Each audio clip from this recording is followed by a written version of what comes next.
Latar belakang munculnya nasionalisme di Indonesia ini dipengaruhi oleh dua faktor, yakni faktor internal dan juga faktor eksternal.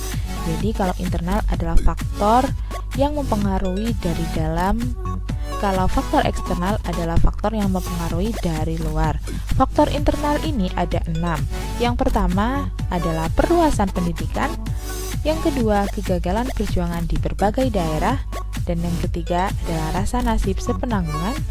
Yang keempat, perkembangan organisasi etnis, keagamaan, dan kedaerahan.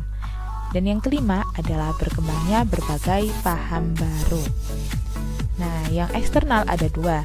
Yang pertama adalah kemenangan Jepang atas Rusia, dan yang kedua adalah berkembangnya nasionalisme di berbagai daerah.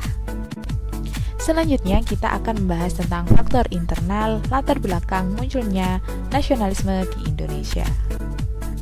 Lanjut ke hal ini diawali dengan penerapan kebijakan politik etis oleh Belanda. Kebijakan ini berfokus pada 3 bidang, yakni bidang pertama adalah irigasi, yang kedua transmigrasi, dan yang ketiga adalah pendidikan.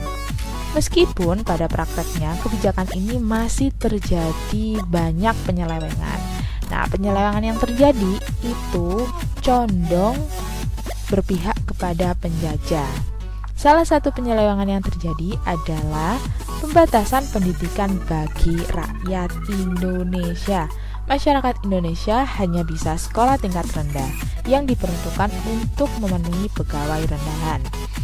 Sedangkan pendidikan tinggi hanya bisa diampu oleh orang keturunan Belanda atau orang Belanda dan sebagian anak pejabat.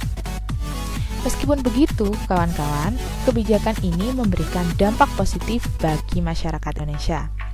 Dampak positifnya adalah banyak masyarakat Indonesia yang semakin berpendidikan, sehingga dapat mengembangkan ide dan pemikiran yang mendorong semangat pembaharuan masyarakat.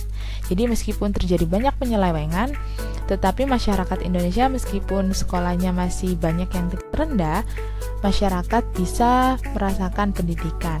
Nah, dengan pendidikan ini masyarakat bisa menyalurkan ide-ide atau gagasan untuk